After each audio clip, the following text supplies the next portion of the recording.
Words truly can't describe just how excited I am for the prologue of Shadow the Hedgehog in Sonic X Shadow Generations Dark Beginnings. We finally get to shed some light on the actual true story of the Ultimate Lifeform and get more details about his past on the arc and just truly his creation and his life up until now. Shadow's story has truly always been my personal favorite inside of the Sonic series, with having some of the deepest and darkest lore when it comes to actual story. And truly a lot of unanswered questions when it comes to his creation as well. While we do know a lot about Shadow's creation, there's still a lot of stuff that is left up to theory and speculation. And I really hope that they're able to answer a lot of those questions that we've had in the past about Shadow's story, as Shadow is definitely one of the most interesting characters and obviously one of the most favorited. But at the Anime Expo on July 6th this year, we finally took one step closer to kind of learning more about Shadow and Maria, where Sega decided to do a panel explaining Sonic X Shadow Generations a little bit more, but also giving us a teaser at what this prologue is going to be about. And within this video, I hope to inform you on anything you might have missed, but also the things that I noticed while watching this panel live. So without further ado, let's talk about Sonic X Shadow Generations Dark Beginnings. The first thing that I actually want to get into is going to actually be Maria Robotnik. It really seems like Dark Beginnings is going to give a true turnaround for the character that is Maria Robotnik. When it comes to actually redesigning her and making her look like a full-blown anime character, she looks beautiful now. Especially when you're comparing it to all the official art that we've gotten in the past for her as well. I mean, truly, if you look at some of the Shadow the Hedgehog or Sonic Adventure 2 art, I mean, this is pretty ugly, I'm not gonna lie. So they've definitely done justice for Maria here within this panel. And some of the art that they showed us looks incredible, and I can't wait to see more of this for the other characters or even more of Maria here. We also went ahead and got a new voice actor and got to learn a little bit more about her within this panel, and them revealing it that it's actually going to be Stephanie Sheh.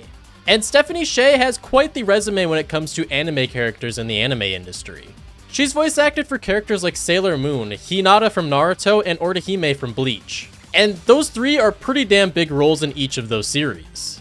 And from the previews that we actually got of Maria and actually hearing Stephanie Sheh's take on her, it actually sounds pretty damn good. I actually really like her take on it, and I can't wait to see the other work that she did inside of Sonic X Shadow Generations and also the prologue. And if they do decide to do more work with Maria in the future, I would love for her to continue to come back and continue to stick with the character, or potentially even voice another character inside of the Sonic series as well, as it seems like she does an amazing job at all the stuff she's done so far. And of course, our boy Kirk Thornton is going to be returning as Shadow the Hedgehog inside of this prologue as well, and the game of Sonic X Shadow Generations. It's hard to believe that Kirk has actually been voicing Shadow for over 10 years already, and he still is showing signs of improving each and every time I hear him. With inside of this prologue, he sounds amazing, and this is by far the best work that he has done for Shadow, and we've only just seen so little of it. And I hope that we continue to keep getting him back in future stuff, as it seems like he is truly fitting into the role Shadow really nicely already. He might have had a rough start, but I think he is continuing to show him signs of improvement each and every time he gets the chance to voice Shadow. And he even said himself that he recently learned the actual backstory of Shadow before doing any recording for this game and prologue. Which is actually pretty crazy to think that Sega or someone wouldn't inform him on the actual backstory of Shadow the Hedgehog just a little bit. So I think that he was just kind of voicing Shadow on the way that Sega wanted him to voice it and not actually understanding the character fully 100%. But I think that's why he's fitting so well into the character now, is just because of how much he's been informed on the actual character. And Kirk even said within the panel that Sega actually allowed him to redo his lines, and that's actually extremely rare for anyone to let any character do. Kirk explained that usually when they do the recording, they're just kind of done and then they go to the next project. But Sega actually gave the opportunity to Kirk and Stephanie to be able to redo their lines if they wish to, in hopes to helping them perfect their lines or be happy with what the characters sound like. And honestly, it is such a great feeling to know that Sega cares so deeply for these characters, because I can't wait to see all of their lines that they did. This is only a minute and 30-second preview. Can you imagine what this whole thing sounds like, or even what the game is going to sound like with their new voice acting and the potential and time that they had with this? The other big thing to talk about is the amazing animation that we've seen so far inside of this. The animation looks incredible. All the fighting, explosions, and generally just how they make the characters looks incredible, and that's thanks to the great work of Studio Giggex. Studio Giggex doesn't have a huge resume of stuff that they've animated, but one of their most notable is Rise of TMNT. They helped animate a big portion of this show, and some of the animation in this show looks absolutely incredible. If you've never seen any of the fight scenes in Rise of TMNT, I very much encourage that you do so, because these fight scenes look insane. And if this is a sign of things to come for Shadow Dark Beginnings, I can't wait to see what they do, and I think we're in great hands with Studio Giggex.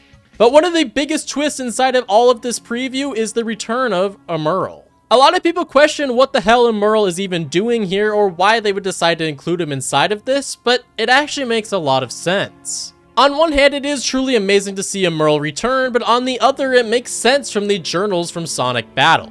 If you've never read the journals inside of Sonic Battle, that might be why this might not be making sense to you, or why Emerl is even here.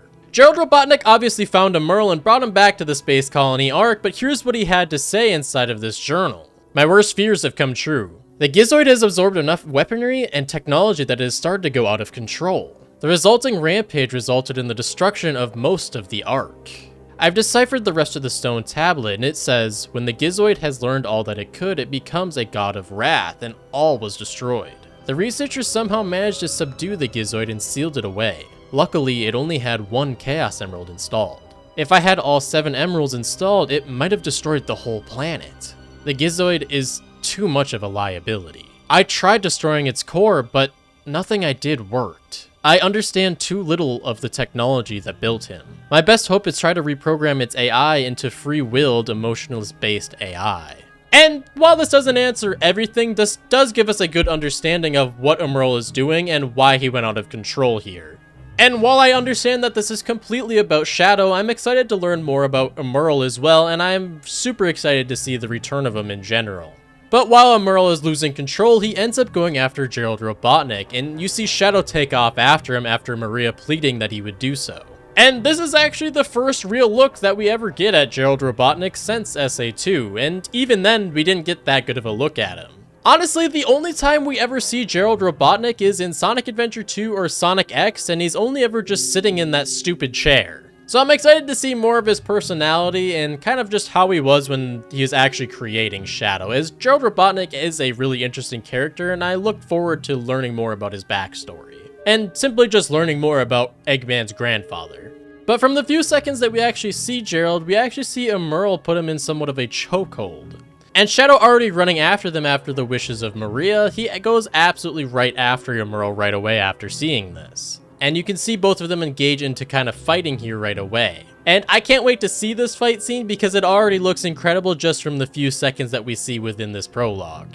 But that's where the teaser ends, is them engaging and fighting. While this does look beautiful and it looks like there was a lot of time and effort put into this animation, I do kind of wonder what the budget for this is actually going to be. Because if we're being honest, animation ain't cheap. It seems like that there's a big budget for this, but it also depends on just how long these episodes are going to be. Sega confirmed that there's going to be 3 episodes of this prologue, and I'd imagine it has something to do with more of the past, present, and future of Shadow, or just stuff leading up to the events of Sonic X Shadow Generations. But it really makes you question just how long these episodes are going to be, especially with what the budget's going to be for this. Sega has already stated in the past that they want to give more money towards Sonic-related things, so I would imagine that it's going to be your typical anime episodes of, say, 20 minutes or so. I do kind of think that it is wishful thinking, and these simply could just be 5-minute episodes. But if I had to guess, I would imagine that this preview is actually from around episode 2. I would imagine the first episode we kind of go into more of the creation of Shadow and him kind of awakening and starting his friendship with Maria and Gerald. And going into episode 2, you kind of see him to start to struggle to find a cure for Maria.